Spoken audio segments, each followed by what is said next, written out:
Manchester United's dismal season hit a new low as the FA Cup holders crashed out after a 4-3 penalty shootout defeat against Fulham in the fifth round on Sunday.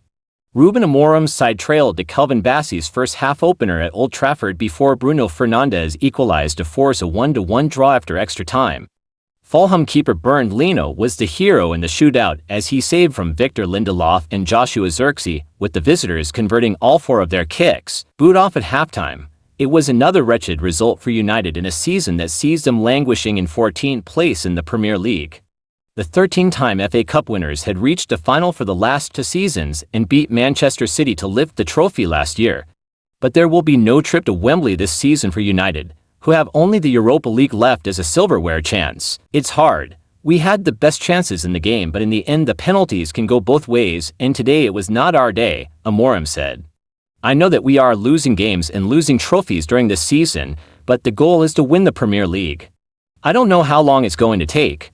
But if you think like that, we can suffer a little bit in these defeats. It has been another testing week at Old Trafford, with 200 job cuts announced and United struggling to draw with Everton and barely beat lowly Ipswich. Amorim admitted that life is hard just now for United, and this was the latest hammer blow to the under-fire Portuguese coach, who only arrived in November to replace the sacked Erik ten Hag.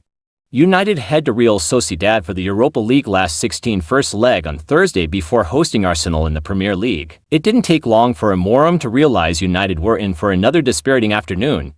Rasmus Højlund fired over from an acute angle after Christian Eriksen's cross found the much-maligned United striker, whose goalless drought has now reached 18 games. Eriksen's curler was fisted away by Leno, but that did little to satisfy fans frustrated by years of underachievement. Abusive chants directed at United owners the Glazer family and Jim Ratcliffe were audible in the first half, while banners criticizing ticket price increases were displayed in the stands. Fulham threatened for the first time when Sasa Lukic headed over from Alex Iwobi's cross.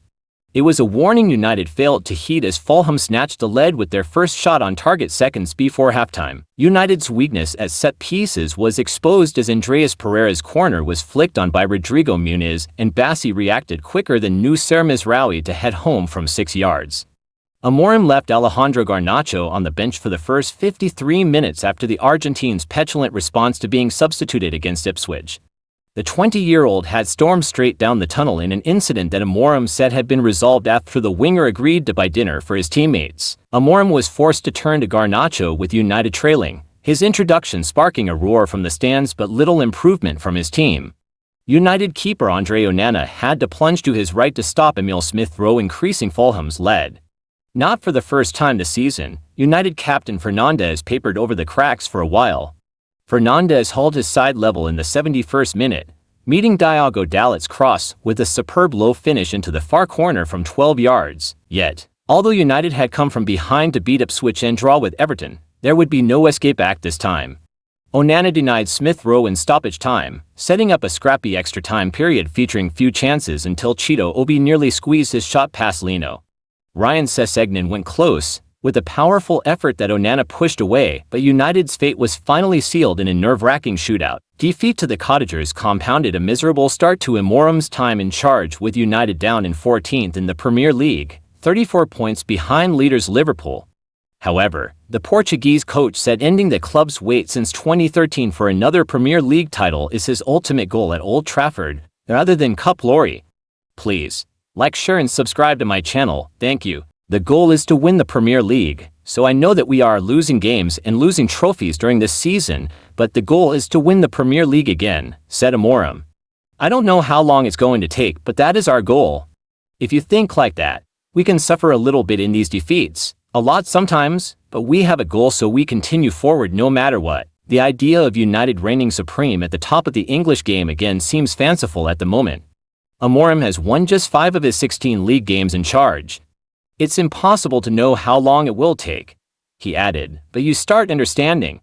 I think the players are better, we understand better the league, we know what to do with the squad, what is the future, and we'll see in the future. United's immediate attention turns to the Europa League, which is now their only hope of a trophy this season. Amorim's men faced a tough last 16 tie against Real Sociedad, and their chances were not helped by being forced to 120 minutes.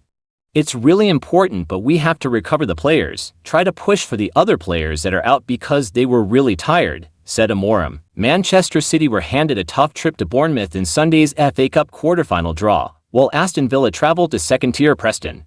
Fulham's reward for beating holders Manchester United on penalties is a home tie in a London derby against Crystal Palace. Brighton beat Newcastle 2-1 after extra time on Sunday and will face the winners of Monday's tie between Nottingham Forest and Ipswich. Danny Welbeck sent Brighton into the FA Cup quarter-finals, as his extra-time strike clinched a dramatic 2-1 win against Newcastle in a stormy clash scarred by red cards for both teams. Alexander Isak's penalty put Newcastle ahead in the fifth-round tie at St James Park. Former Newcastle winger Yankuba Mina equalized before the break, setting the stage for an explosive second half. Newcastle forward Anthony Gordon was sent off for violent conduct in the 83rd minute after shoving Brighton's Jan-Paul van Heck in the head. Brighton were also reduced to 10 men late in the second half when Tariq Lamptey was dismissed for a second booking. Fabian Hürzeler's side emerged victorious thanks to Welbeck's strike in the closing stages of extra time. Brighton have never lifted the FA Cup and last reached the final in 1983 when they lost in a replay against Manchester United. The Seagulls have won 5 successive matches since their 7-0 thrashing at Nottingham Forest. They are through to the quarterfinals for the second time in 3 seasons after winning at St James Park for the second time this season. It was a bitter blow for Newcastle, who haven't won a domestic trophy since landing the 1955 FA Cup, while their last major trophy was the 1969 Intercities Fairs Cup. Unless Newcastle appeal against Gordon's 3-match ban, they will be without one of their key players for the League Cup final against Premier League leaders Liverpool at Wembley on the 16th of March. Bournemouth advanced to the last 8 for only the 3rd time in their history with a 5-4 penalty shootout win over Wolves after their 1-1 draw at the Vitality Stadium. Evanilson's 30th minute opener for Bournemouth was followed by VAR controversy as Milos Kerkez had a second ruled out for offside after an 8-minute check when the new semi-automated version of the system broke down. Matheus Cunha leveled for Wolves with a second-half rocket to force extra time, but the Brazilian was sent off for violent conduct after repeatedly clashing with Kerkez just before the penalties. After Matt Doherty missed when he had the chance to send Wolves through, Boubacar Traoré hit the crossbar and Luis Sinisterra sealed the win for Andoni Iraola's men.